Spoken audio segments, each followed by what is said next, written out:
Antarctica बर्फ से भरा हुआ दुनिया का सबसे बड़ा मिस्टीरियस कॉन्टिनेंट है, जिस पर 1821 में पहली बार कदम रखा गया था। हमारी जमीन पर टोटल 7 कॉन्टिनेंट्स मौजूद हैं और एंटार्क्टिका दुनिया का 5वां सबसे बड़ा कॉन्टिनेंट है, जो पूरे का पूरा बर्फ से भरा हुआ है। एंटार्क्टिका बर्फ का इतना बड़ा कॉन्टिनेंट है जिस पर 5 किलोमीटर गहराई तक सिर्फ बर्फ ही बर्फ है, जिसने इस कॉन्टिनेंट के 97% हिस्से को कवर किया हुआ है। बर्फ का ये कॉन्टिनेंट पूरे 1,36,00,000 स्क्वायर किलोमीटर के एरिया पर फैला हुआ है, जिसमें पाकिस्तान जैसे 17 मुल्क और इंडिया जैसे 4 मुल्क फिट आ सकते हैं। इस कॉन्टिनेंट पर इतनी बर्फ है कि अगर वो एक साथ सारी पिघल जाए तो दुनिया भर के समुद्रों की सतह में 200 फुट तक इजाफा हो जाएगा। दुनिया के फ्रेश वाटर का 60% हिस्सा एंटार्क्टिका में आइस शीट्स की शक्ल में मौजूद है। चाहे जून जुलाई का गर्म मौसम ही क्यों ना हो, लेकिन एंटार्क्टिका का टेम्परेचर पूरे साल -50 डिग्री सेल्सियस से -90 डिग्री सेल्सियस तक रहता है, और यही वो वजह है जिसकी वजह से यहाँ जिंदगी की उम्मीद लगभग ना होने के बराबर है। हत्ता कि पूरे एंटार्क्टिका में सिर्फ 2 ATM मशीन ही मौजूद हैं।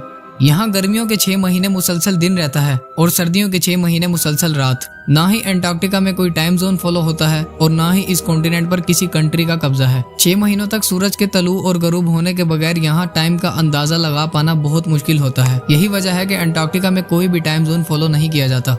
कई लोगों का ये मानना है कि एंटार्क्टिका की इस बर्फ के नीचे कई राज छुपे हुए हैं, और कुछ लोगों का मानना है कि इस बर्फ के नीचे एक दूसरी दुनिया मौजूद है।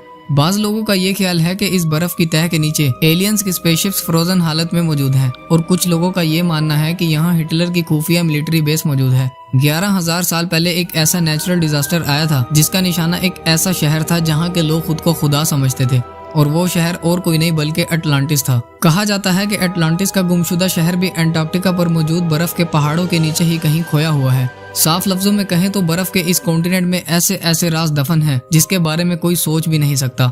पिछले कई सालों से साइंटिस्ट और रिसर्चर्स एंटार्क्टिका के इन राजों को ढूंढ निकालने की मुसलसल कोशिशों में लगे हुए हैं, और रिसर्च के दौरान इन्होंने ऐसी ऐसी चीजें डिस्कवर की हैं जिन्होंने इन राजों को फाश करने की बजाय इस कॉन्टिनेंट को और भी मिस्टीरियस बना दिया है। यूं कहें कि एंटार्क्टिका की मिस्ट्री सुलझने की बजाय उलझती ही जा रही है। एंटार्क्टिका से अब तक 400 से भी ज्यादा लेक्स डिस्कवर हो चुकी हैं, जो बर्फ की लेयर्स के नीचे छुपी हुई हैं। 2009 में एंटार्क्टिका की बर्फ के अंदर से एक बिल्ली का ढांचा मिला था, जिसने रिसर्चर्स के होश उड़ा दिए थे। हैरत की बात यह थी कि यह ढांचा किसी आम बिल्ली का नहीं था। ये जिस बिल्ली का ढांचा था वो अंडे देने वाली बिल्ली थी। तहकीक के बाद मालूम पड़ा कि ये जानवर आज से तकरीबन 2.5 करोड़ साल पहले जमीन पर पाया जाता था।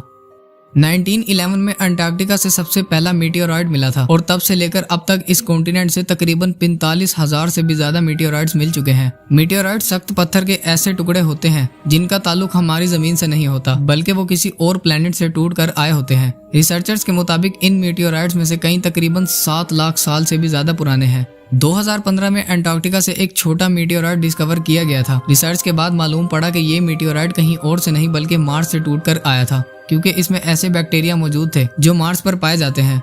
2014 में आर्कियोलॉजिस्ट ने अंटार्कटिका से एक ऐसी चीज डिस्कवर की जिसने सबको हैरत में डाल दिया था। आर्कियोलॉजिस्ट को रिसर्च के दौरान 3 इंसानी खोपड़ियां मिली, जो अंटार्कटिका से मिलने वाली पहली इंसानी खोपड़ियां थी। नॉर्मल खोपड़ियों के मुकाबले ये खोपड़ियां बिल्कुल अलग थी, क्योंकि इनके सर इंतहा से ज्यादा बाहर निकले हुए थे। इस तरह की खोपड़ियां साइंटिस्ट को इजिप्ट और पेरू से भी मिल चुकी हैं, जो इस बात की तरफ इशारा देती हैं कि शायद आज से हजारों साल पहले अंटार्कटिका में भी लोग रहा करते थे, जिनका कोई ना कोई ताल्लुक एंशिएंट इजिप्ट सिविलाइजेशन से भी जरूर रहा होगा।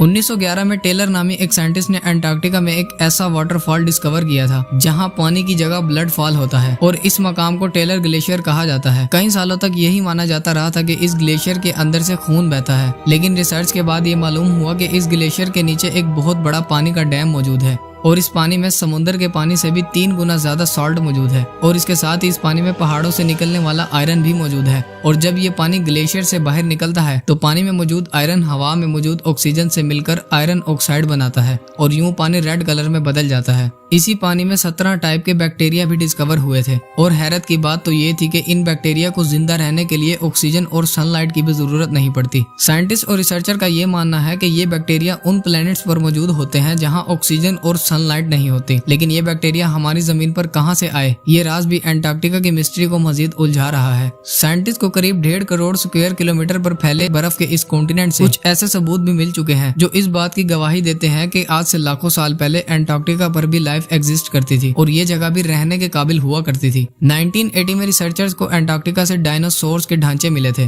और तब से लेकर अब तक यहाँ से कई डायनासोर्स, प्लेजोसोर्स और मोजासोर्स के ढांचे मिल चुके हैं और रिसर्च से मालूम पड़ा कि ये ढांचे तकरीबन 70 लाख साल पुराने हैं, यानी उस वक्त ये जगह रहने के काबिल हुआ करती थी। 1100 फुट की गहराई से आर्कियोलॉजिस्ट को एक इंतहाई खौफनाक मखलूक का ढांचा मिला था। ये ढांचा 8 फीट तक लंबा है और इसका स्केलेटन जमीन पर मौजूद किसी भी जानदार से मैच नहीं हुआ और आज तक इसकी असलियत का पता नहीं चल सका। उम्मीद है आप इस वीडियो को लाइक और शेयर करेंगे और चैनल को भी सब्सक्राइब करेंगे। मिलते हैं अगली वीडियो में।